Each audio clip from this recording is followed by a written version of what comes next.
And so my most popular tours have been historically Underground Railroad tours in the city of Detroit, because Detroit was, of course, a key place, a key site for Underground Railroad and abolitionist activity during the period of slavery.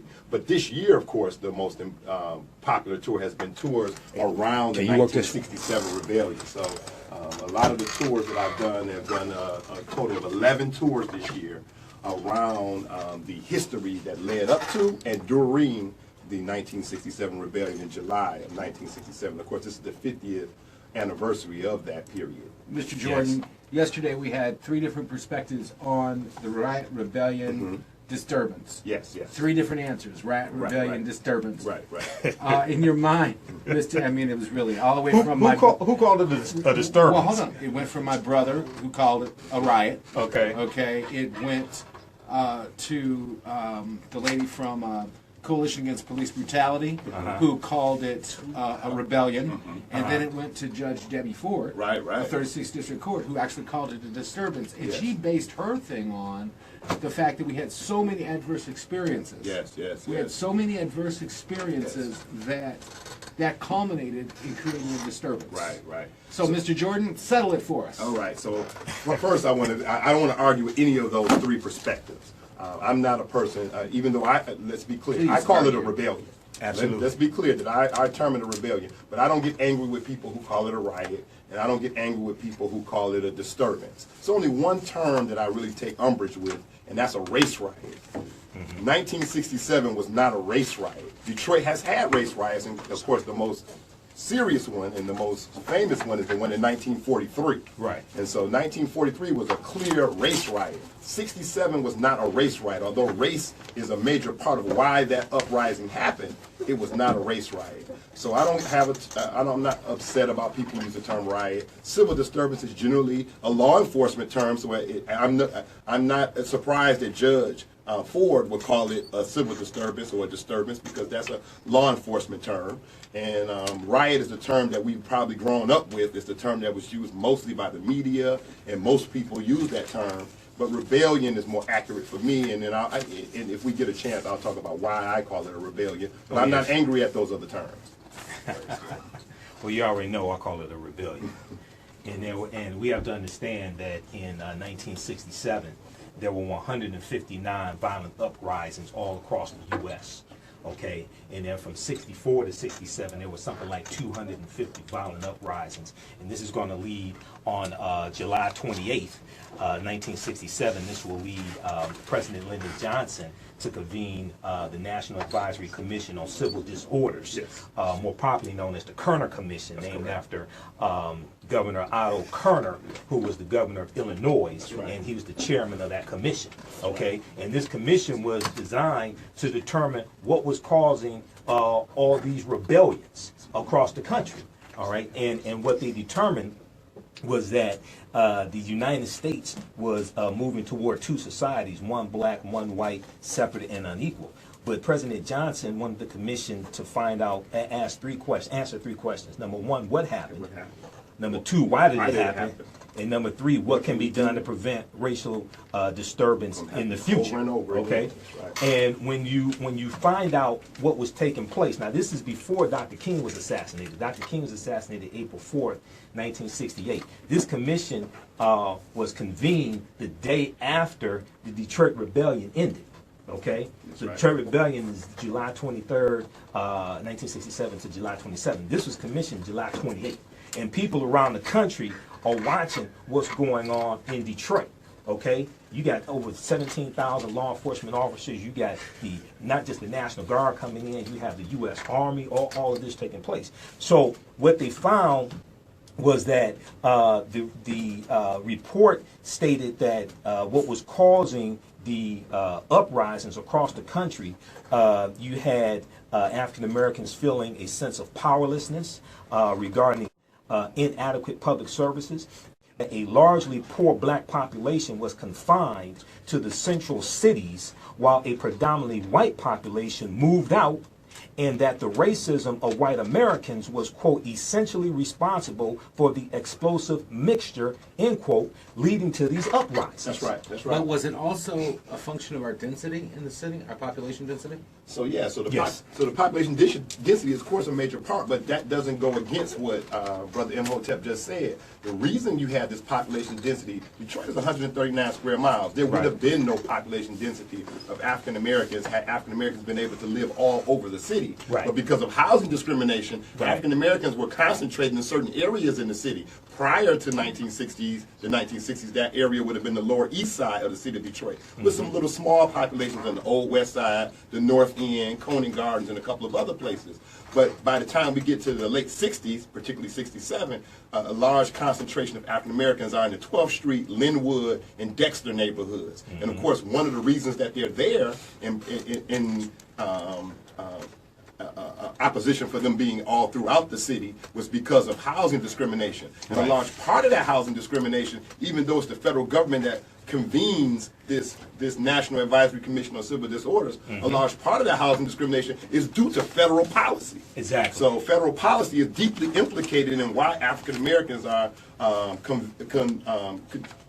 concentrated in certain areas of most major cities, not just Detroit, but Detroit is one of those major cities. It's the 5th largest in 1967, so it's one of the major cities that have this housing discrimination Exactly. issue. If you guys are just tuning in, we've got Michael Imhotep in the studio, as we always do on Thursday, and we're joined by historian Jamon Jordan. Yes. Continue, gentlemen.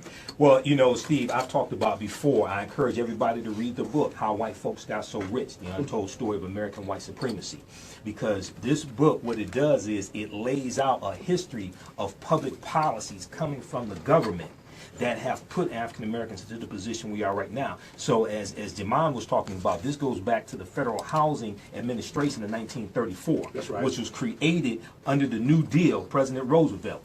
Okay, and then what this is going to do is to give loans to white Americans so they can buy houses, right? That's right. We're largely going to be discriminated against this.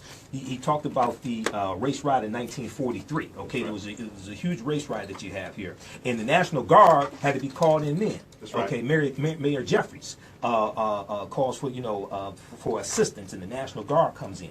Now in 1949, so 1943 is during World War II. That's okay, right. 1949, you have the Federal Housing Act. Now, what the Federal Housing Act does, this is from federal government. The Federal Housing Act allows white people to put down 3% down on low-interest loans and get houses built and buy houses out in the newly formed suburbs. You have African Americans, when we try to get those loans, we're discriminated against out in the suburbs. And then when we try to buy property in our own communities, we're discriminated against also. We also have to understand that the redlining system was created in 1933 by the Homeowners Loan Corporation. Okay, Homeowners Loan Corporation is another government entity coming out of the New Deal. So these are government policies that helped to create this. So what's going to happen is in 1952 and 56, you have the U.S. Interstate Highway Acts, which drive thousands of miles of expressway, about 41,000 miles of expressway all throughout the U.S. They go through 1,600 African-American communities. 1964, they drive I-375 through Black Bottom and Paradise Valley, where we had over 350 businesses, wiping out most of these businesses. And then many of those African Americans are going to move to the 12th Street and Claremont area, things like this. They get displaced, okay, and pushes them in those areas. But we're looking at the side effects of government policies, okay? What people have to understand, this is why politics is so important. Two main ways to understand politics. Number one, the legal distribution of scarce wealth, power, and resources. Number two, the writing of laws, statutes, ordinances, amendments, and treaties, their adoption, interpretation, and enforcement. The strife that you see in the street and the poverty and things like this was largely created, these are largely the negative side effects of bad public policies. But I've got to ask Mr. Jordan this. You know, we've had a caller, David, and we've been arguing back and forth for 3 days on whether why the riots did not happen in the South, why there were no riots in the South. And, you know, he said it's because black people knew they were going to get beat up in the South, and in New York they were more liberal. I mean, in the North they were more liberal. And I said it was basically because of population density and the old policies. What is the reason that none of these riots happened in the South? So that's not true. So there were rebellions in the South. Let's be clear on that. Okay. So there were rebellions in the South in the 1960s, particularly 1967 and 68. So you have a rebellion in Atlanta, you have a rebellion in D.C., you have a rebellion in Houston, you have a rebellion in New Orleans. So you do, and you have one in Miami. So you do have these rebellions in the South. They're not everywhere in the South. That's true. Right. And of course, Why weren't these publicized? Is what happened in Detroit. yeah. So it's a lot. So you had 160. Detroit was the 5th largest city in the country. So Right. one of the reasons why Detroit is publicized much more is because it was a much larger one than most of the others. Exactly. So that's number Exactly. one. Number two, not only was Detroit a large city itself, Detroit was considered a model city. It was considered a city that a riot couldn't happen. African Americans come to Detroit to make a good life for themselves. They come to Detroit and they live better than all African Americans just about everywhere. So there was this image of Detroit that people from the outside of Detroit had about African Americans living in Detroit, that this is the good life African Americans living in Detroit. And then when African Americans in Detroit had a rebellion, it was a wake-up call to African Americans and even non-African Americans throughout the country. They believed that if it could happen in Detroit, it could happen anywhere. Exactly. And one article I really encourage people to read is by Marilyn Katz. It's Katz. It's from InTheseTimes.com. InTheseTimes.com. It's called Detroit's Downfall: Beyond the Myth of Black Misleadership. Detroit's Downfall: Beyond the Myth of Black Misleadership. Because in this article, she breaks down how a lot of these federal policies created the black blight and drove white flight. And it's the article subtitled "How Federal Policy and Big Auto Drove Black Blight and White Flight." Because people have to understand, the U.S. Interstate Highway Acts in 1952 and 56 were lobbied for by the auto industry. They were lobbied for by the auto industry, and then also in 1956, because the auto industry lobbied to have the streetcar system in Detroit defunded. The streetcar system gets shut down also because they want people to be dependent upon automobiles. Wait, stop. Yes, sir. Stop. No. No, you're making that up. No, I'm not making that up. You're saying they defunded our streetcar system? No, I'm talking about the city government, but it was lobbied for by the auto industry. So The streetcar system in Detroit was shut down in 1956. And they did this so people would have more cars. They did this so people would be more dependent upon automobiles that the Big Three is selling. Yes. Yeah, the Big Three was highly opposed to mass transit in every city, really. But of course, they had much more pull in the city of Detroit, in the Detroit area, than they had in other cities throughout the country. So they were unable to really get rid of subways in New York, for instance, or streetcars in San Francisco. But the power of the Big Three, the auto industry in the city of Detroit, was, of course, monumental in the 1950s and 60s. So, of course, they had much more pull, and they're lobbying to get rid of mass transit or to limit mass transit to buses and things like in cabs in the city of Detroit was much more strong. So they were able to successfully lobby politicians and regional leaders to get rid of the streetcar system in the city of Detroit. And GM would buy the last of the streetcar systems, buy the last of the streetcars, and then, of course, destroy the rails for those streetcars. So GM just made it clear that they did not want there to be a resurgence of streetcar systems in the city of Detroit. And yet, what we have resurfaced is the darn Q line. Right, exactly. So that speaks to two things. Number one, the Q line is nothing like the streetcar system that existed prior to the 1960s. That's first. But second, it also points to the diminishment of the power of the auto industry. The auto industry is not what they were in the city of Detroit. There are new powers in town. There's a new sheriff, and his name is Dan Gilbert. Exactly. Who donated $750,000 to Donald Trump's presidential campaign. Who just lost a huge case in Florida, where they were actually convicted of inflating appraisal amounts. Wow. Yeah, good. They just got jacked up in federal court. Good. Which we will cover tomorrow morning. Okay. We talked about 159 violent uprisings in the U.S. In 1967 alone. I encourage people to read the article from USA Today. The Long Hot Summer. Yes. 50 years after Newark burned, some see new sparks. The long hot summer. 50 years after Newark burned, some see new sparks. This is from February 23rd, 2017. Because the summer of 1967 was known as the long hot summer. That's right. Okay, and if you look at, a lot of people have read the book Before the Mayflower by Lerone Bennett Jr.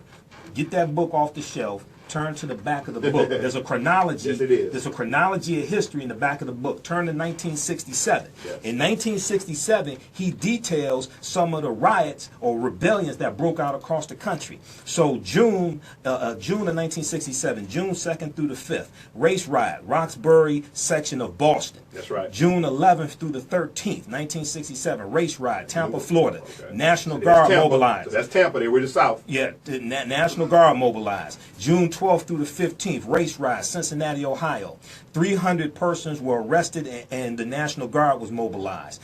June 27th through June 30th, race riot, Buffalo, New York. 200 arrested. July 12th through July 17th, 23 killed in Newark, New Jersey rebellion. The racial uprising spread to 10 of the city's 23 square miles. More than 1,500 persons were injured and 1,300 were arrested. Police reported 300 fires. The Newark Rebellion, the worst outbreak of racial violence since Watts at that time, That's right. spread to other New Jersey communities, That's right. including New Brunswick, Inglewood, Patterson, Elizabeth, Palmyra, Passaic, and Plainfield. The National Guard was mobilized. July 17th through July 19th, race riot, Cairo, Illinois. National Guard mobilized. July 19th through July 20th, riot, Durham, North Carolina. There we go. We're in the South again. National Guard mobilized. July 20th, riot, Memphis, Tennessee. There we go. We're in the South. National Guard mobilized. So then you get to, after all that, this is still 1967. They're just highlighting a few. Then we get to July 23rd. They put it to July 30th, but it really ends July 27th from my research. Detroit. Yeah, most So of the why activity isn't the was done movie by Detroit called the movie Durham? Well, the movie the movie Detroit, Tampa. the movie Detroit, and this is Charles Farrell at the Charles H. Wright Museum pulled my coat to this. The movie Detroit should be called the murder of black teenagers by racist white police officers. That's what the name of that movie really should be called. That's what it should be called, not Detroit. No, it should be called The Murder of Black Teenagers by Racist White Police Officers, because that's what happened.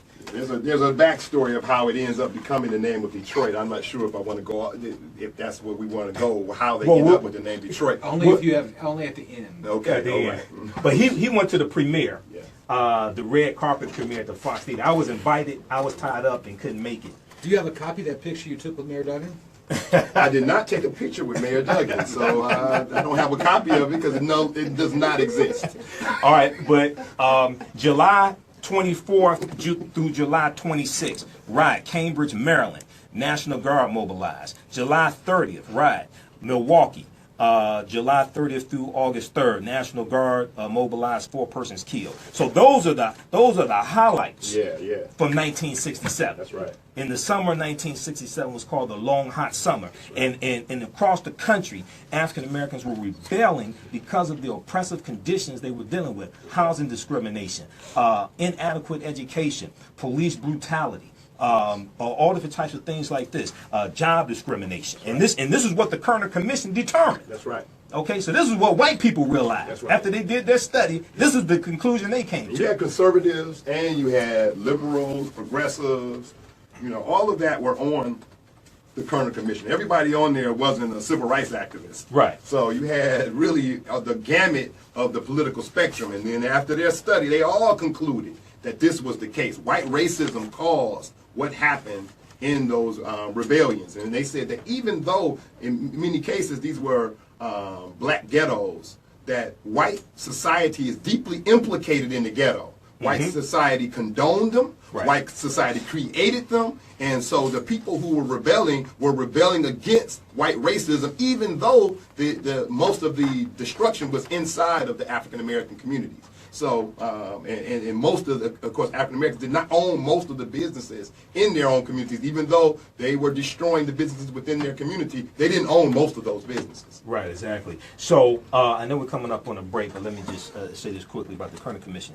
So, answering the question, what can be done to prevent this from happening in the future, the commission suggested that the federal government intervene to improve housing, improve education, improve employment opportunities, and social services for African Americans. Also, they recommended that the federal government dismantle discriminatory practices in education, employment, the police force, and criminal court systems. President Johnson accepted the report but did not support the conclusions, and minimal efforts were made to address the problems identified by the Kerner Commission.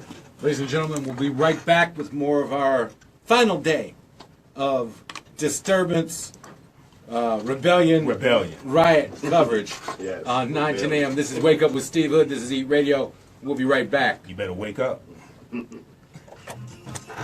African American history expert, and we're also joined today by Jamon Jordan, historian. Yes. Mr. Jordan, given everything that Michael said about all the causations of the riots, rebellion, make you feel happy. Anyway, giving all those things that led to it, were there outside inculcators? So that's been, of course, alleged by a number of people that there were outside agitators that helped really start it.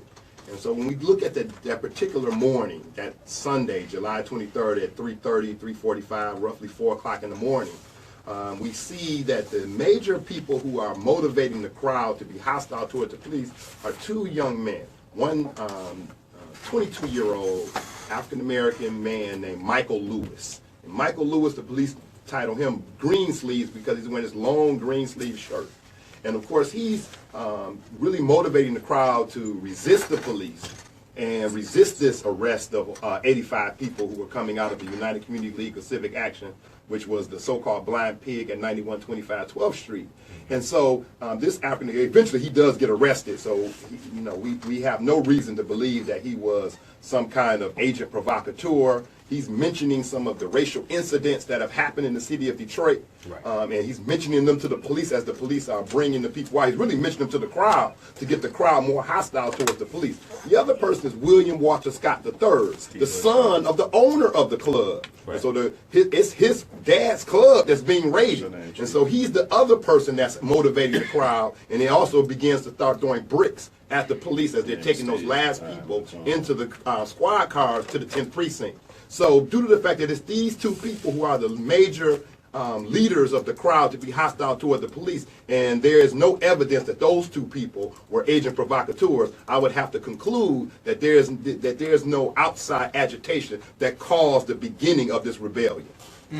Okay. You know, Steve, I encourage people to read the article from the Detroit Free Press entitled "He Helped Start 1967 Detroit Riot. Now His Son Struggles with the Legacy."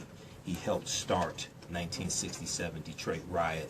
Now his son struggles with the legacy. And this is about... That's Bill McGraw's article. Yes, Bill McGraw's article, picked up from Bridge Magazine, but this is about, Walter Scott III that Jamon just talked about. Also, Jamon has an excellent article on the 1967 Detroit Rebellion in this month's issue of Michigan History, Michigan History Magazine, July and August 2017 issue. The name of the article is 1967 Detroit in Rebellion. 1967 Detroit in Rebellion is one of the best, if not the best, article I've read on the 1967 Detroit Rebellion. I encourage people to check that out. Check out the website hsmichigan.org, hsmichigan.org. That's the Michigan History website. So Steve, you have events that lead up to the 1967 Detroit Rebellion taking place. You have certain events that take place. That's right. Police killings, racial killings of African Americans. That's right. And then you have conditions that exist also. So I think it's important for us to hit on that. One of the things is housing discrimination that's taking place in Detroit. That's a long-standing issue in the city of Detroit, housing discrimination. Absolutely. So a lot of times, when we talk about Jim Crow, we usually think of the South. That's right. But you had Jane Crow up north. Okay, you had Jane Crow up north. You just didn't have the signs up. talk, Jamon, talk about the restrictive covenants. That's right. And then also talk about the 1942 Sojourner Truth housing battle. Yes, yes. So racial restrictive covenants were created by homeowners. And so racist homeowners basically created a agreement that sometimes were inside of the deed, sometimes attached to a deed. Right. And basically what the racial restrictive housing covenant said was that you cannot, when you get ready to move out of this house, you cannot rent, you cannot sell, you cannot lease to an African American. Right. And so these were racial restrictive housing covenants created by racist individual homeowners. This would get adopted by white homeowners associations, and whole neighborhoods would be racially restricted. And Detroit was a major place, a major site of these racially restrictive covenants. Then the Homeowners Loan Corporation would incorporate this as part of their policy for underwriting loans. Right. And then, of course, the Federal Housing Administration, when they would begin to give out subsidies for housing grants or mortgages, they would incorporate that idea as well. So this is the first major part of the housing discrimination in the city of Detroit is based on these racially restrictive covenants. And it's really nothing but a form of Jim Crow, a northern version of Jim Crow. Exactly. So you have that.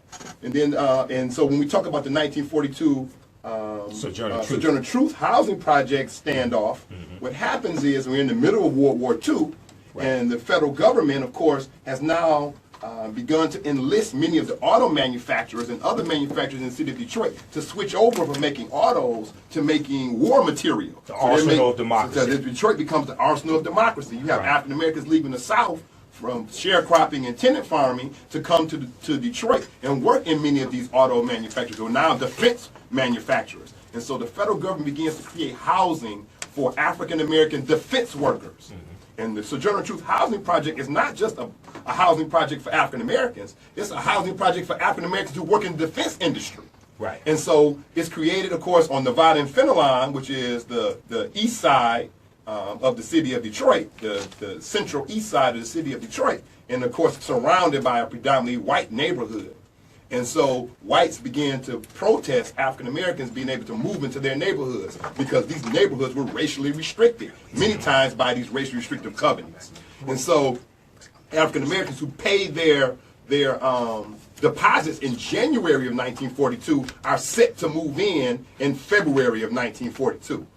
Whites set up a blockade of predominantly young white males who block the homes from being moved into by African American Detroit residents. So as African Americans try to move in, they're blocked by these whites. Now just keep in mind, the day prior to that, the Detroit Police Department go into the crowd of the whites and basically tell them, go home, I'm going to tell your father, why are you doing this, why are you out here? But they don't arrest any of the whites who are illegally blocking African Americans from moving in. Right. The next day, when African Americans try to move in and they're unable to, of course, Detroit has never really been known just for nonviolent civil disobedience. So when they're blocked from moving in, of course, black people go back home to Black Bottom, and they bring Man, Tyrone. Right. You better call Tyrone. And then they come back with their friends and their family members and some items that they can carry with them to help them get through this white crowd. Of course, when black people come to really stand off against these whites, they're arrested. So African Americans get arrested for trying to legally move into the homes that they already paid their deposits for. And then, of course, eventually it's settled when the federal government sends the army in, because the federal government realizes we can't have African American defense workers unable to have housing. We need them. It's a war going on. And African Americans are necessary to make the tanks, the helicopters, and all of the other war material that's needed for America to win World War II. And so the Army comes in. During World War II, the Army comes to the city of Detroit and helps African Americans move in and have to protect them from the white mob who are trying to keep them from moving in. That's 1 year before the Detroit race riot in 1943. And so it sets the stage for 1 year later for there to be a Detroit race riot. Exactly. And you talk about that in your article in this month's edition of Michigan History as well. You talk about the 1942 Sojourner Truth blockade battle. And it's important for people to understand you have the Great Migration starting in the 1910s. So 1910s, you have over 1 million African Americans moving up north. They're moving into Detroit and Gary, Indiana, Chicago, Illinois. You have Henry Ford starting Ford Motor Company, That's right. 1903, but they start producing Model Ts in 1908. That's And right. a lot of us are moving up north, getting these jobs. Now, And in 1914, Go Henry ahead. Ford offers $5 a day to all workers, Right. which really is the impetus. Between 1910 and 1920, Mm-hmm. Detroit's African American population grows 600%. right. So, I mean, it's just monumental of what changes, how Detroit becomes a major destination for the Great Migration after Henry Ford's offer of $5 a day to all workers, including African Americans. Exactly. And now what's going to happen is that from 1900 to 1930, it's important for people to understand that the population of Detroit does not double, it does not triple, it does not quadruple, it quintuples. That's right, that's it right. goes from 265,000 in 1900 to over 1.5 million in 1930.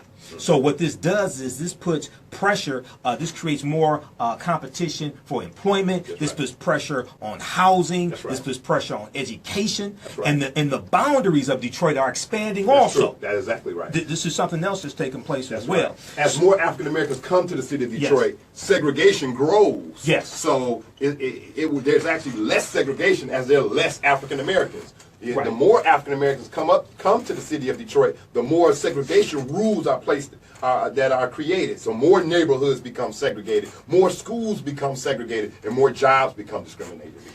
And so what's going to happen is with this population boom, you're going to have construction, you're going to have a greater need for housing. So you have the construction of apartment buildings like the Somerset Apartments in 1922, the Garden Court Apartments in 1915, the Manchester Apartments in 1915. Now when you have World War II, all right, the U.S. gets involved 1941 to 45, okay? From 42 to 45, Detroit is going to produce military armory and military products, That's right. etc., for allies and things like this, right? That's right. So you have the production of M5 tanks, That's right. Jeeps, B-24 bombers for the allies, and President Roosevelt talked about the arsenal of democracy. That's right. So the auto plants are going to have government contracts That's right. to produce these products for the war. That's right. And they get filthy rich off of these government contracts. That's right. Edsel Ford really initiates the contract between Ford Motor Company and the federal government. Yes, he actually probably saved Ford Motor Company by going into negotiations with the federal government to set up those contracts. Henry Ford, as great as he's vaunted as a leader in business, was probably on his way to going out of business had it not been for Edsel, who saved Ford Motor Company during the war by setting up that contract with the federal government. That's correct. Exactly. So what's going to happen is you see before it explodes in 1943, you're going to see these tensions boiling. Okay, so you had there was an article I read, and it talked about how an August 1942 Life magazine article was entitled "Detroit is Dynamite." Detroit is dynamite. This is in August of 1942. Right. This is the year before the 1943 race riot. Yes. And this article discussed in detail the city's labor and race issues, stating that, quote, "The news from Detroit is bad this summer. The result is a moral situation which is perhaps the worst in the U.S., quote unquote." Okay, so then you're going to have the race riot in 1943. Yes. You're going to have 34 people who were killed, 25 African Americans, 17 of which were killed by the Detroit Police 17 Department. killed by the Detroit Police Department. 9 whites were killed, but none of them were killed by the Detroit Police Department. Right, 17 killed by the Detroit Police Department. National Guard's going to have to be called in. Mayor Jeffries pushed the call out for that. You have $2 million in property damage, things like that done. News1.com has a good article about the Detroit race riot. Detroit race riot began on this day in 1943. Detroit race riot began on this day in 1943. So I encourage people to read that article, but just a quick excerpt from it. It said, "With housing scarce or non-existent, it was a blow to African Americans that they were only allowed to use one of the many public housing facilities in the city in 1941. right. Beyond that, blacks in the projects paid twice as much as their white counterparts, but lived in relative squalor. That's right. That's right. By 1943, the Sojourner Truth projects were open and were targeted by whites who felt blacks did not deserve the homes. The first two federal housing projects, which were built in 1930, began being built in 1935. They were done by 1938. Are in the city of Detroit. Most of us think about projects. We think about Chicago, the Right. Robert Taylor homes, or Cabrini Green. Right. But the first two projects are in Detroit. The Brewsters. In 1935, they began being built, and that's for African Americans. The white housing project is on the far east side, Parkview Homes, near Chandler Park. And so you have a white housing project being built and an African-American project being built, the Brewsters. And again, just as Brother Imhotep just said, African-Americans are paying far more to live in a housing project than Right. whites are paying to live in a housing project. And so even your income for African-Americans to live in a housing project is higher than whites to live in a housing project. And that's in the 1930s. And so that's the only housing project for African Americans prior to the building of the Sojourner Truth homes in 1941, and of course they opened up in 1942. Exactly. So what we see is how a sequence of historical events lead up to another larger event taking place. You know, Professor Kabahayawaka Kamene, formerly known as Booker T. Coleman, one of my teachers who's in the Hidden Colors documentaries, he talks about how to understand the existence of something, you first have to understand the pre-existence of existence. Okay? So what we're dealing with are historical events that lead up to the Detroit Rebellion in 1967 happening, so we can put it in a historical context and better understand it. Now, if we look at the article from news1.com, and I know we're coming up on a break here in 4 minutes, it says just ahead of the riot, referring to the 1943 race riot, white defense plant workers protested the promotion of 3 black workers. That's right. 25,000 Packard plant employees walked off the job, with one famously saying, quote, "I'd rather see Hitler and Hirohito win than work beside an N-word on the assembly line." That's right. Quote unquote. So Now- what's happening in Detroit, for instance, you had African Americans coming to Detroit to work in the auto industry since the 19-teens, so Right, after right. 1914. But Henry Ford nor the other auto manufacturers promoted African Americans to be supervisors for the most part. Right. When African Americans would become supervisors, they could only supervise African American workers. Whites could supervise all workers. So even though Ford is offering $5 a day to all workers, and so some of the other manufacturers begin to hire African Americans as well, they're segregated in the plant. They don't work alongside whites, and they don't supervise whites. And so that's an issue. And so by the time you get to the 1940s, this is still the case. But now, because so many African Americans are coming, and they're necessary for the war effort, they're being promoted to be supervisors, and in some cases, supervisors above whites. And so there begins to be mini riots or small versions of race riots inside of some of the plants. Whites refusing, they're having wildcat strikes rather than work next to an African American, and having wildcat strikes definitely to keep from being supervised by African Americans. And so you having little small versions of the race riot of 43 in 1942 actually at the plants, particularly the Packard plant. All right. Let's take some calls real quick. Okay. Who do we have on line 2? JR, how are you doing this morning? All right. Hey, JR. Yeah, hey, I'm good. Great information there. 2 great historians there. He just talked about the Ford plants and the discrimination, the $5 a day. Actually, the blacks that worked in those plants didn't garner the $5 a day job. They were relegated to foundry jobs, and there was also an agreement with the pastor, Second Baptist Church, where most of the blacks got hired through the churches at that time. But the comment I really wanted to make was the importance of the 67 rebellion really helped make national policy as far as the backlash of the white community, putting pressure on the politicians, which eventually led to the election on a law and order campaign of Richard Nixon. There you go. Which That's is really was the impetus of turning this whole political system in this country more and more to the right and conservative.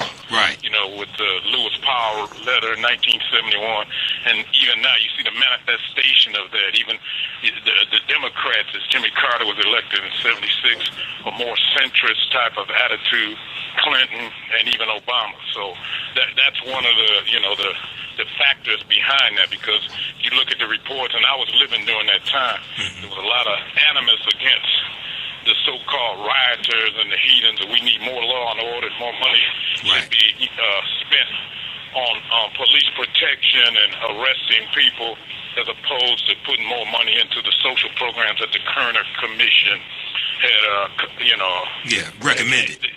Yes. Yeah, recommended that they came up with. And you see, even today, you see the same type of attitudes going. So it entrenched the suburbanites and the whites even more in their racism and animus toward the blacks. So I just wanted to input that too. Yeah, okay. I want to respond. Thank you very much.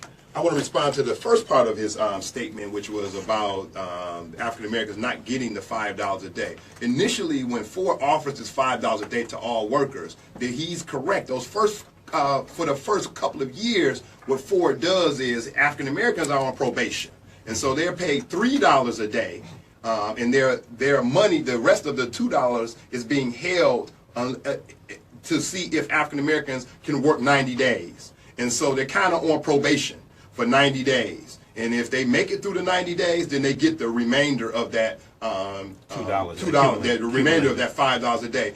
Ford really realizes that these African Americans who are coming from the South, they really are hard workers, and so he eventually gets rid of that, and African Americans are paid $5 a day. But it's also true that they worked in the most dirtiest jobs, the most dangerous jobs, which was the foundries, and of course they were discriminated against inside of the plants, because Ford does practice segregation inside of his plants. So African Americans eventually are paid the real $5 a day, but they are discriminated against for decades inside of the Ford plant. So that part is true. But for the early years, they weren't paid the full $5 unless they worked the full 90 days. Just African American workers were on probation. And it wasn't just Second Baptist, although they were one of the churches, but Ford had 4 churches that he worked with: Second Baptist, Bethel AME, Ebenezer AME, and Tabernacle Baptist Church. Those were the 4 churches that he worked with, that Ford worked with, in order to get workers to come from the South, come to Detroit, and end up working in his plants. Eventually, he would fall out with Bethel AME,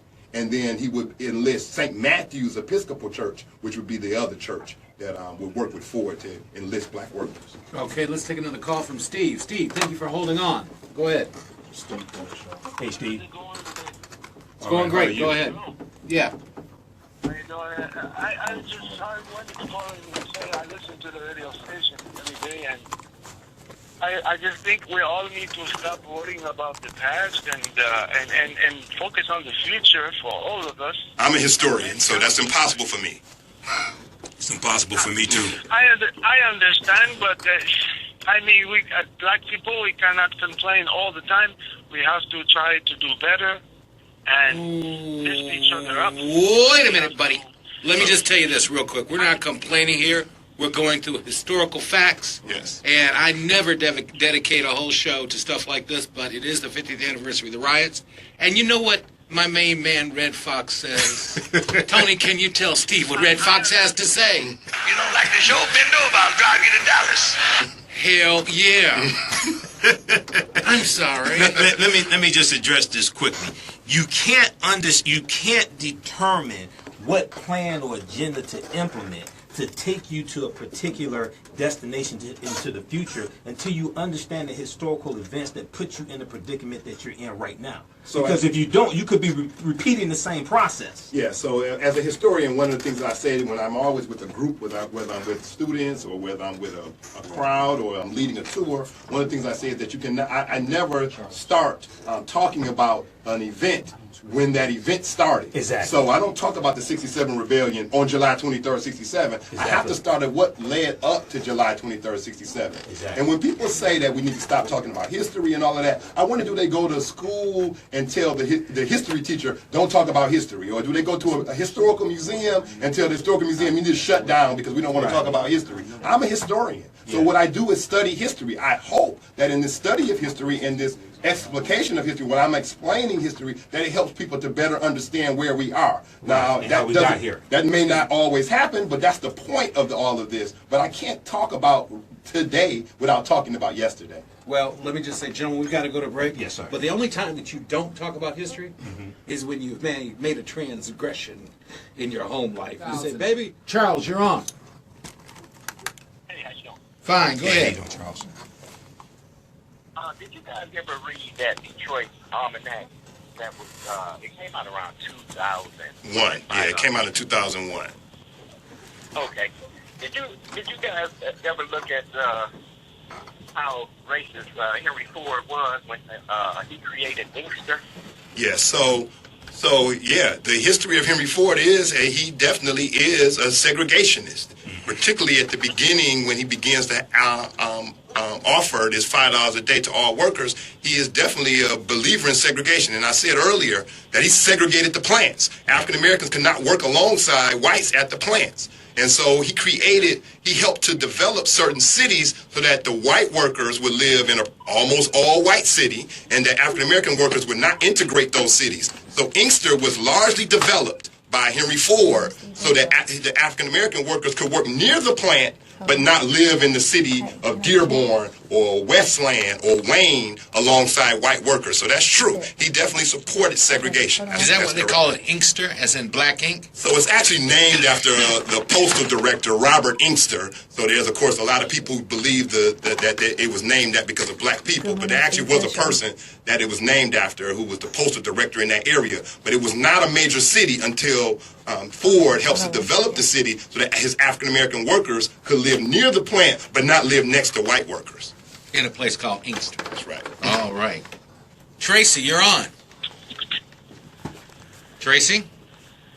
Oh, good morning, gentlemen. Hey, Tracy, how you doing? I just had a quick question. I attended a meeting last night where they brought up the fact that there were a number of rat bites during that time.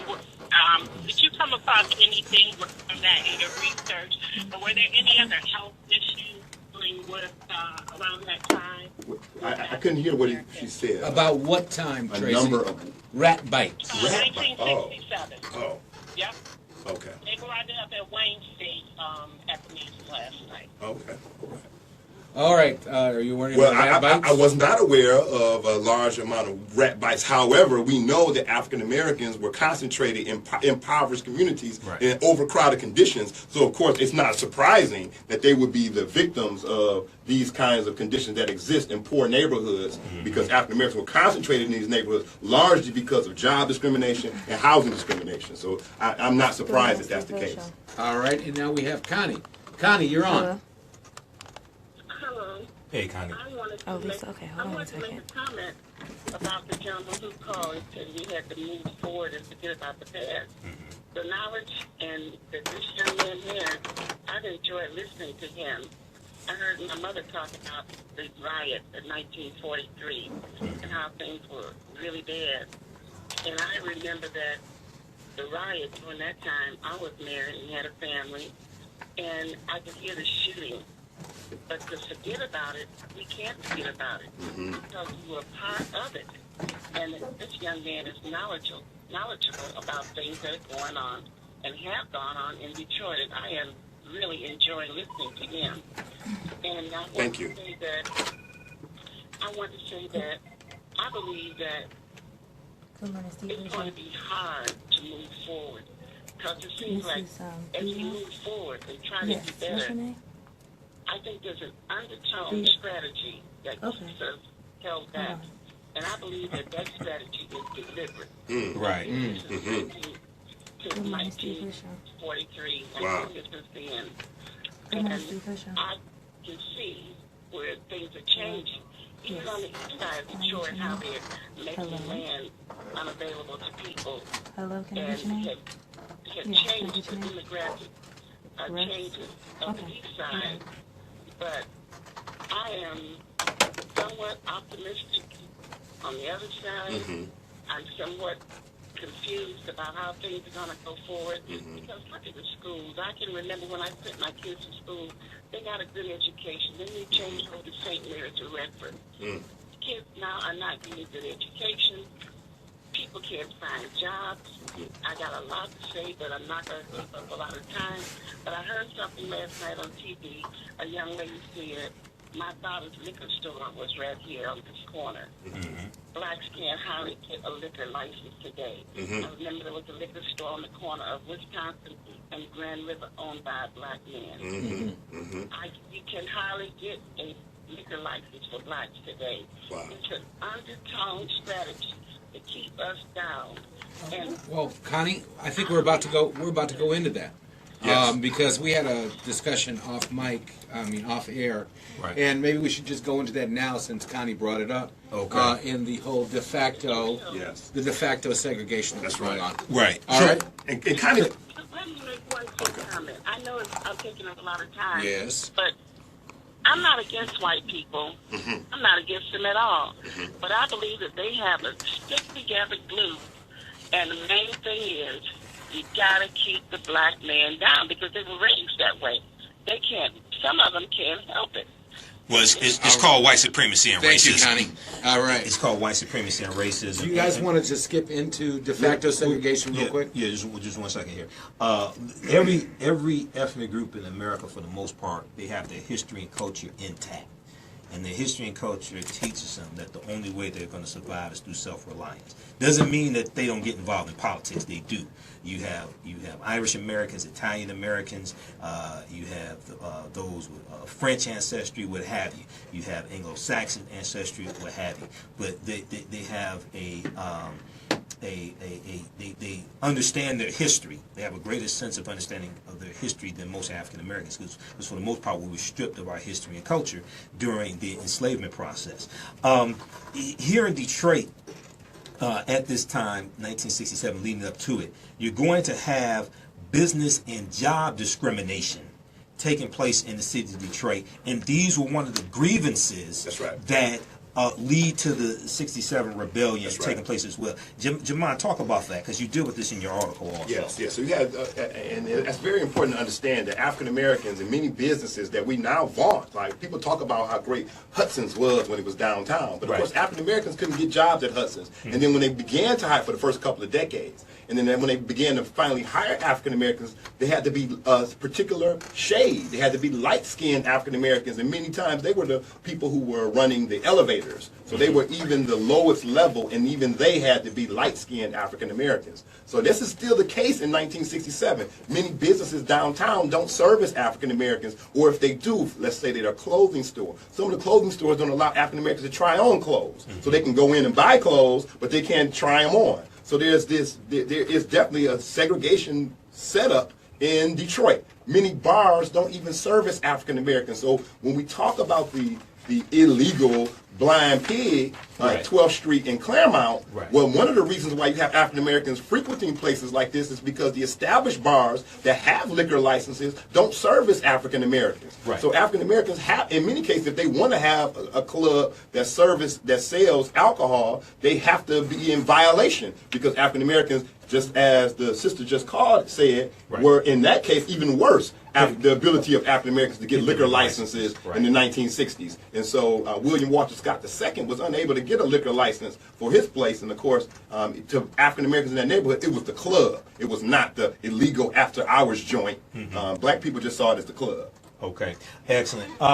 So, and this is important to understand, because when we talk about Jim Crow, we talk about segregation, we largely think about the South. That's right. It took place up north in many cities, Detroit included, but you didn't have the signs that said no Negroes allowed, or white only, colored signs, things like this. And I'll go even further than that.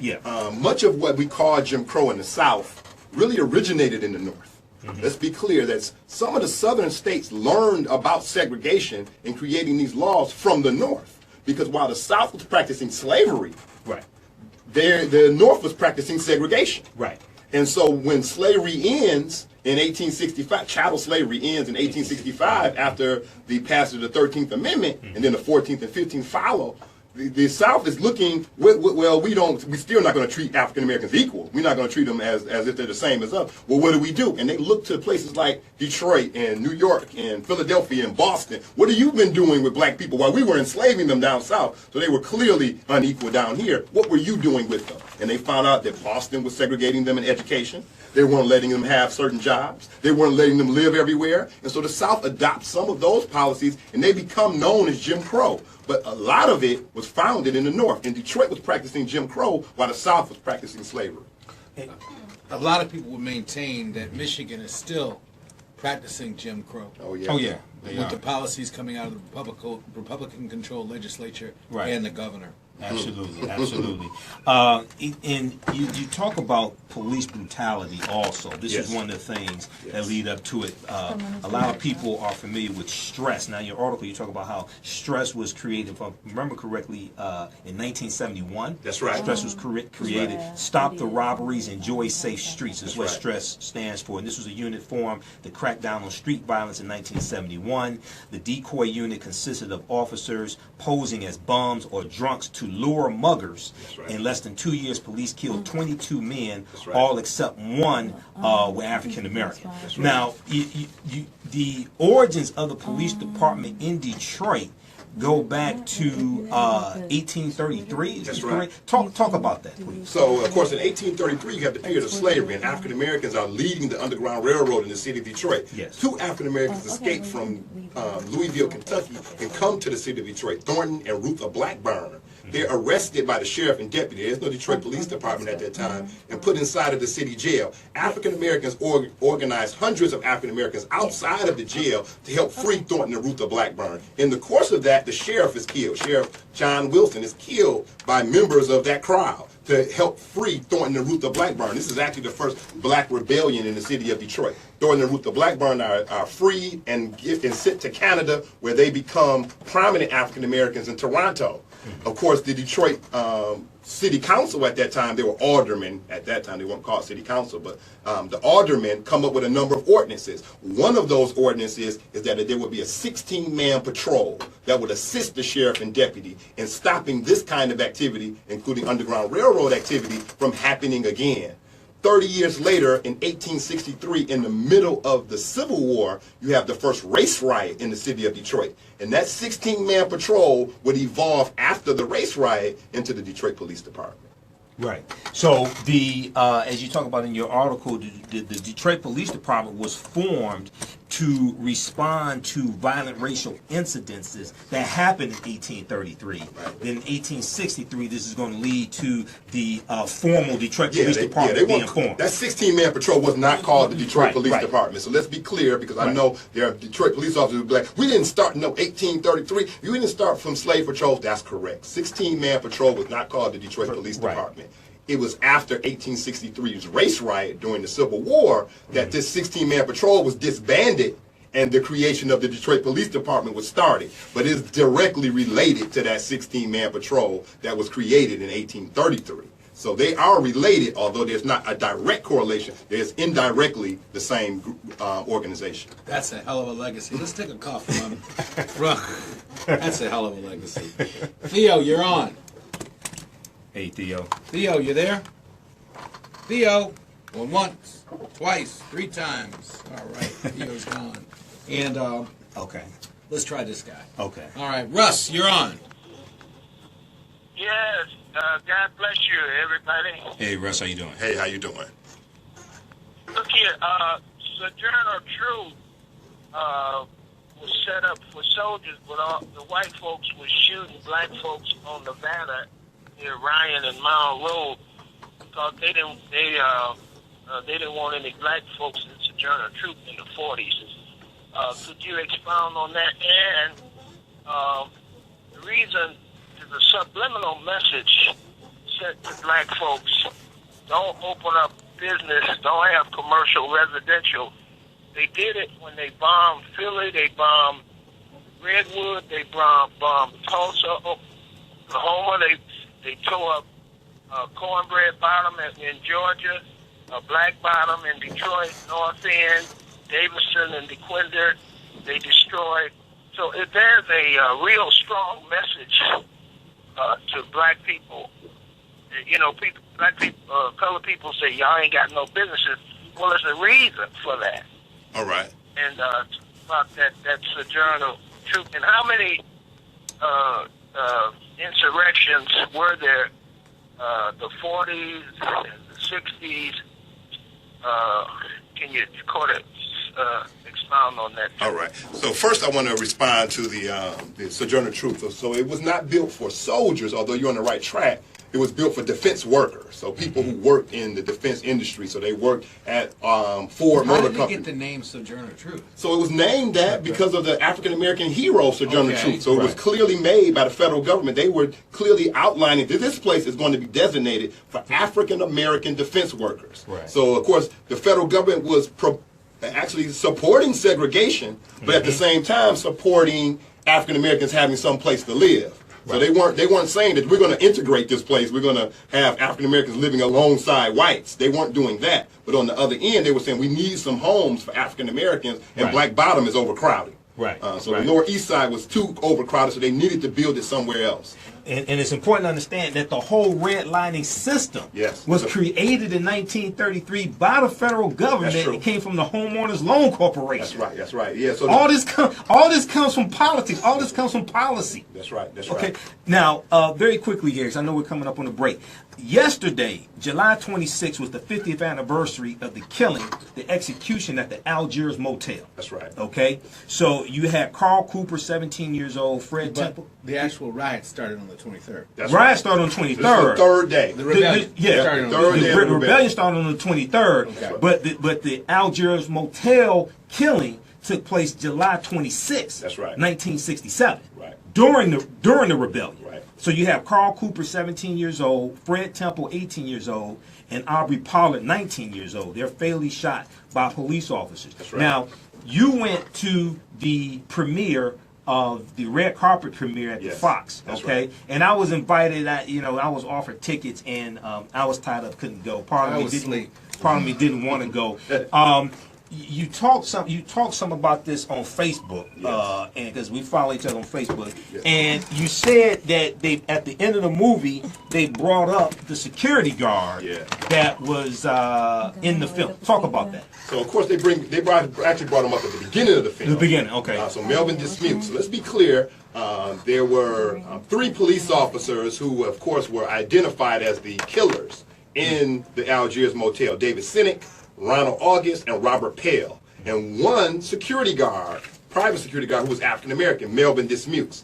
Melvin Dismukes was at the premiere, and he comes out on the stage before the film showed. And of course, people clapped, and they didn't know in some cases. But of course, he was identified by people who were in the Algiers that day as one of the people who was beating people. So now he was not identified as one of the killers, one of the shooters, but he was identified as one of the people who helped to beat people that day, because everybody didn't get killed, but just about everybody in there was beaten severely.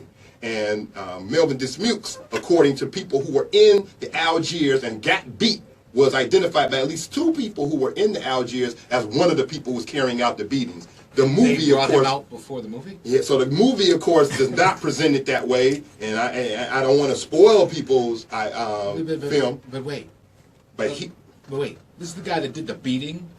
So they bring him out for laughter. So he was identified by 2 people in the Algiers as a person that beat them, and of course, in the film, he's redeemed. So I'll just say it that way. In the film, he is not presented that way. He is not presented as one of the assailants or one of the people who was helping the police brutalize people. He's not presented that way in the film at all. So I can see why he was brought out, because the filmmakers did not present him as one of the villains. They present him as really almost between an innocent bystander and almost a hero. But Mr. Historian, what's the truth? So, of course, the truth is we have to go versus a film, which we have to go with the people who were in the room. And so, of course, 2 people in the room identify him as one of the people who was beating people. No, he's not identified as one of the killers. So I want to make that clear. He's not identified as one of the people who shot the 3 young men. So they brought him out because the film vindicated him. Yeah, the film vindicated him, and I'm sure that the version that that's presented of him in the film is the version he gave to the filmmakers. So I'm sure that they got their presentation of Melvin Dismukes from Melvin Dismukes. Now, let me say this quickly. So when they brought him out, you hollered out something. What did you holler out? So I hollered out, he's one of the people that helped the police officers kill Carl Cooper, Fred Temple, and Aubrey Pollard. And then the people who could hear me stopped clapping. And but he was still, again, he was presented in a heroic fashion in the film almost, and by the people who were the director who brought him out, Catherine Bigelow. Now, when you first found out that this film was going to be made, you sent a letter or email or something. You contacted the filmmaker. And Catherine Pictures, Catherine Bigelow is the director. She's known for directing horror films, from my understanding. War films. War films. Okay, so you contacted them. What did you say to them, and what was their response? So basically I said that you can't make a film about 67 without contacting some of the scholars in the city of Detroit and people who were involved in the 67 rebellion. You can't make a film without at least having some of them as consultants. And I named a list of people who were consultants, who are older than me, who are I respect them more than I respect my own scholarship on this area. And I put their names up, and I also put my own name up as well, but as people that they needed to contact. And of course, they never responded. I found out later that they began to try to get information or get even, in some cases, the name of their film from Detroit-based scholars and Detroit-based workers. They wanted to name the film Detroit 67, for instance. And then they wanted to name it the Algiers Motel Incident. The Hersey daughter, the daughter of John Hersey, who wrote the book, The Algiers Motel Incident, refused to allow them to use the name, The Algiers Motel Incident. And they wanted to use Detroit 67, which of course is the name of a play by Detroit playwright Dominique Morisseau. And of course, she objected to them using that name, so they ended up with the name Detroit. Why didn't they call it the murder of black teenagers by white racist police officers? Why didn't they call it that? Let's take a call real quick. You guys are tripping me out. They really didn't bring that guy up. Dorian, you're on. Good morning, Steve. Good morning, Steve. Good morning, fellas. Hey, how you doing, man?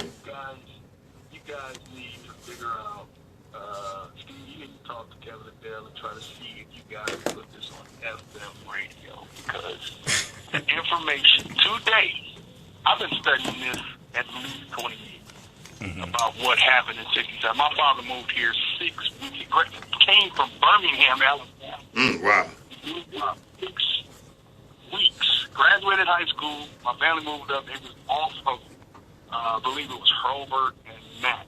Okay. The east side. He was here, and he was like, oh, the city was beautiful. But, yeah, it was true. 95% of the police department was white. Yes, it was. That's true. One point you guys were talking about this joint of truth. At first, the federal government wanted to make that an all, black housing project. That's right. But the problem was it was so close to Crane Woods. That's right. Because Crane Woods is to the east of it, and Coney Gardens, which was a nice professional black community. That's right. A lot of doctors and professional people lived there. That was so Joint of Truth was supposed to be originally black. Then the Crane Woods people complained. That's right. Then they switched it over to being supposed to be white. The city did that. So let's be clear that the federal government didn't do that. The city did that. That's right. That's correct. Right. The federal government came back and was like, nah, y'all can't do that. That's right. Correct. Black. And then the Crane Woods people, they came over, right. They were shooting, flipping over the cars. That's right. They flipped over police cars. That's correct. Hey, Dorian, we've got to get ready to go to break. Yes. I want to thank you for your comments and question. I'll relay that to Mr. Adele that you want this on FM. Absolutely. All right, I will tell him that. Because you know what? I feel like the urban community don't listen to AM radio. The only thing they know is 760, 950. They don't know about 910. Well, I tell you what you got to do is you got to make them know it. All right. Know about it. We got to go to break so we can make them know about it. Absolutely. All right. When we come back, we're going to talk about the tribunal and Reverend Dan Aldrich helped organize this tribunal dealing with the killing that took place at the Algiers motel also. All right, dude. Did they really bring the guy who did the beating out? Yes, they brought him out. Sure did. You see why I wasn't there, right? And brought out one of the victims. Crazy. Right after him. Crazy white people. They brought Crazy! Yeah, and every Thursday I'm joined by Michael Imhotep, our African and African American history expert. And this week he's brought a Detroit expert. Yes. Jamon Jordan. Yes. Jamon Jordan, you've lit up the phone lines all morning long. We're going to go back to the calls in a minute. But before we do that, you mentioned at the start of the show that you actually run tours. That's right. Tell us about the tours and how can people get on your tour. That's right. Great. Yeah, the name of the tour company is Black Scroll Network, History and Tours. And you can contact me at Black Scroll. The scroll like a scroll of paper. SCROLL. Black Scroll Network at gmail.com. You will be on my mailing list and I'll send you out all the upcoming tours. Or you can go to Eventbrite. Eventbrite.com and go to Black Scroll Detroit on that site and see all of the upcoming tours. And if you're on Facebook, go to Black Scroll Network and History and Tours on Facebook. We have our own Facebook page and you can see the upcoming tours there. And you can also sign up for a tour. You can request information about tours on all of those sites. Yes, so you can contact me for tours regarding African and African American history in and around the city of Detroit. Mr. Jordan, there's one that I'm still planning another trip to D.C.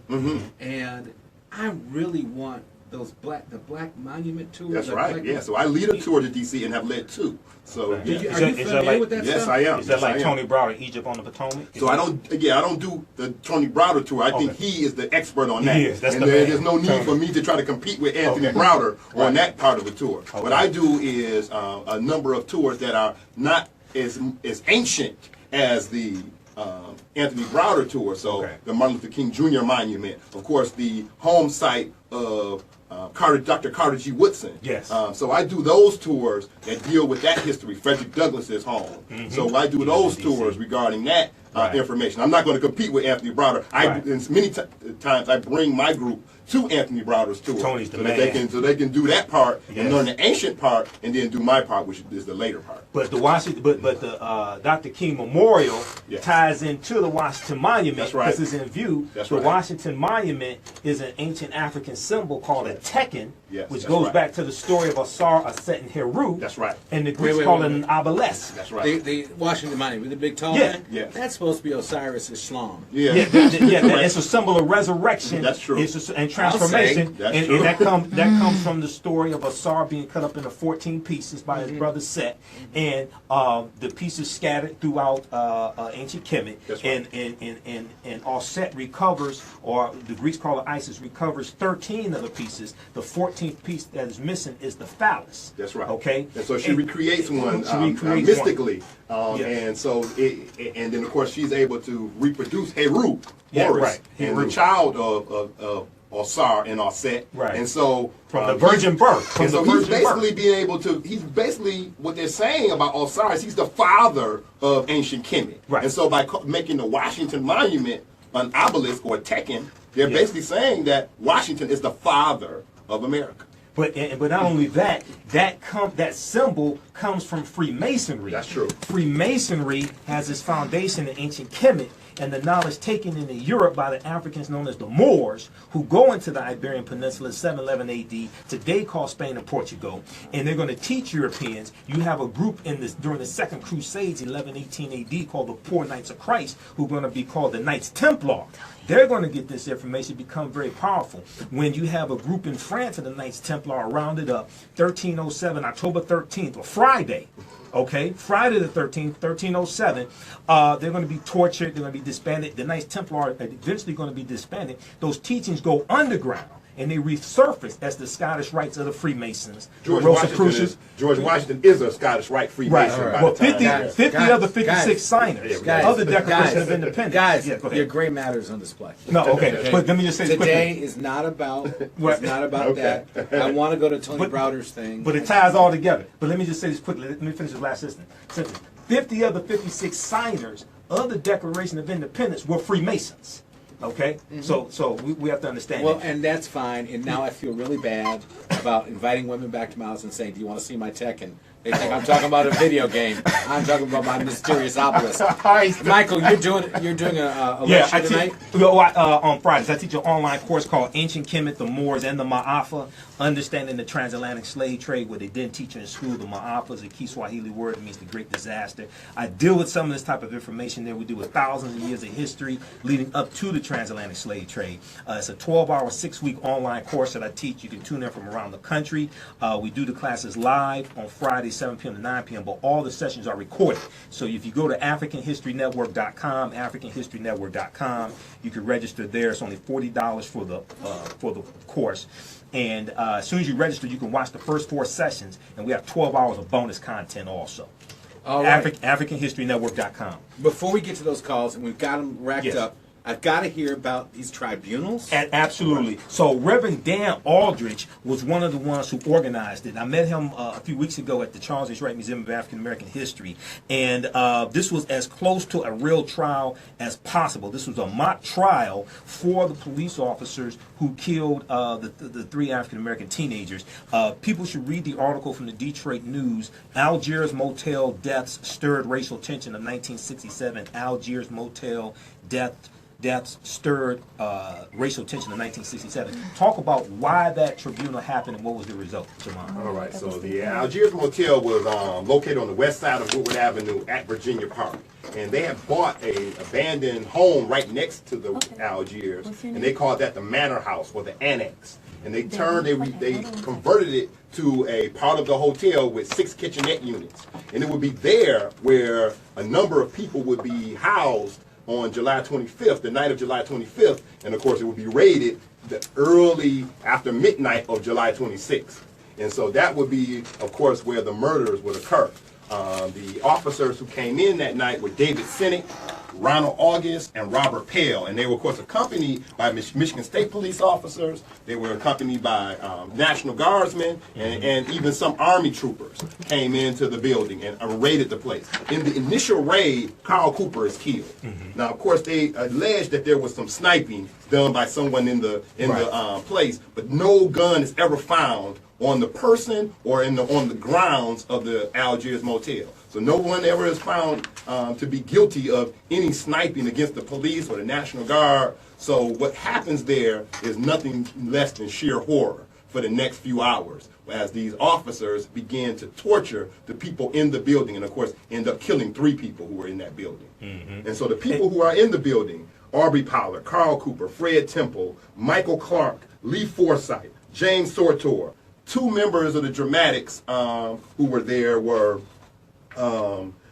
Larry Cleveland Reed, and Roderick Davis. So they're there. And Robert Lee Green, who was a black veteran from Kentucky, and of course 2 white girls, Julie Heisel and Karen Malloy. Now the police, when they come in, there's already a major problem that the police have with African Americans because of this rebellion. But on top of that, there's these 2 white girls. Right. These 2 young white girls, and they, of course the police know that they're in the company of some of these black men, some of these black boys in some cases. And so this escalates their level of racism towards the people in the place, and escalates their level of torture, and of course ends up helping motivate them to kill 2 other people. They've already killed 1 when they raided the place, and then they killed Fred Temple and Aubrey Pollard while they're doing this torture for the next few hours.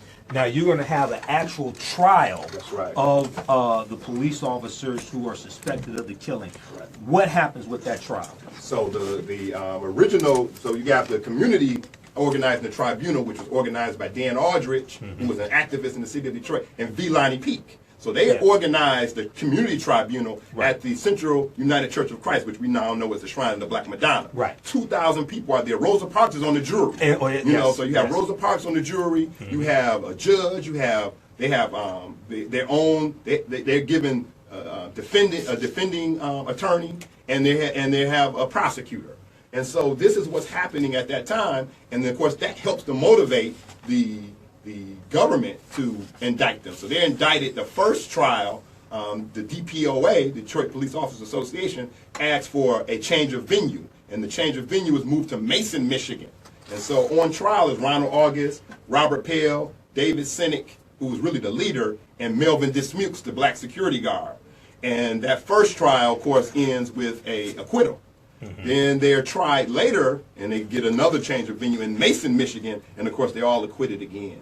And so, or actually, in some cases, the charges are thrown out, and so they're all acquitted. So no one goes to jail for the killing of the 3 young boys. And 2 of the officers admitted it to their superiors that they shot Aubrey Pollard and Fred Temple. No one admits to killing Carl Cooper, even though we know that one of these officers had to do that too. But no one admits to the killing of Carl Cooper. But 2 of the officers admit to the killing of Aubrey Pollard and Fred Temple, but no one goes to prison for this. Right. All right, let's take a couple calls. Sure. And we have Theo, you're on. Theo, are you there? Hey. Yeah, I'm here. How you doing? Fine, fine. Go for it. Okay, listen. First of all, these 2 young brothers that you got with you, they should have been incorporated in every program in the city of Detroit public school system. This is a shame. The stuff that my grandfathers and great uncles have told me about the history of Detroit, man, you guys, I love you. Thank you. Somebody knows the real deal. Real quick, as you know, there are always some stories with our people that never are told until somebody's dead and gone. That's right. And they don't have a way to back it up. You're right. I'm going to tell you, this is a 10-second story that my grandfather's oldest brother told us years ago, being down on the riverfront, and how they had to pay homage to Al Capone, Purple Gang, some of the guys that were in the Purple Gang, they didn't get along, which I didn't know, and Henry Ford, okay? They protected some of us in a number business. That's right. Okay? You are correct. But a lot of us left this earth out of Belle Isle. Yeah. And my grandfather's brother he took me out there twice to show me locations and all that. And I was like, really? He was like, okay, now that you know this, what's supposed to happen? I said, there's nothing going to happen. I just know. He said, thank you. That's how I felt when I was your age. Case closed. All right. They were drivers. Picking up liquor, all that stuff. They were drivers. What you guys have talked about, I grew up as adolescent years in the Herman Garden Project. But I know about Kohler Garden. Most of my people come from the North End. Okay. People come up here in the late 30s, all of that, in the early mid-30s. I know this is the stuff that's creating our issues in the hood. That's right. I'm a retired Detroit police officer. I worked at Gang Squad for 22 years. Okay, 23 years. I retired. Okay. I worked at, they sent me as a rookie to the 10th precinct. I know about the history of the 10 from my people before I even thought about being a cop. That's right. I represent it. That's all I want to do is represent because of the stories of the Big Four and my grandfathers. Both of them. All right. Okay, Brian. This stuff, Hey. our kids are insane because they have no culture and they don't care for the history. Hey, I've got to get on to a couple other callers before we break out of here. Yeah, I want to thank you very much for joining in. All right, let's hear from, we have here, Debbie, you're on. Good morning, gentlemen. Thank you for taking my call. I was just wanted to say that I have tickets for Detroit, the premiere tomorrow. My fear is, and I don't fear the police, but traveling along 8 Mile Road, I encounter Michigan State Police, Oak Park Police, Southfield Police, Ferndale Police, Royal Oak Police, and from Detroit, and there's always the chance of being profiled and targeted and pulled over. Personally, I have no record or anything. I have been profiled and pulled over. So I will be cautious and nervous, so to speak, on my way to the premiere because I know this happens and there is a problem regarding that as far as the police are concerned. Well, I tell you what, Debbie, I tell you what, if they start messing with you, tell them look on the other side of the 8 Mile, because I'll be coming from the east side tomorrow, and I'm going to be rolling. Anyway, all right. We're sitting here almost at the end. We have so many more callers. Wow. I wish I could get to you, but I can't. Jamon, Mr. Jordan, thank you very much for this morning. Thank you. You're Thank you. awesome. Thank Tell people where they can find your tour again, please. Yes, you can contact me at blackscrollnetwork@gmail.com. You can also go on my Facebook site, Black Scroll Network History and Tours.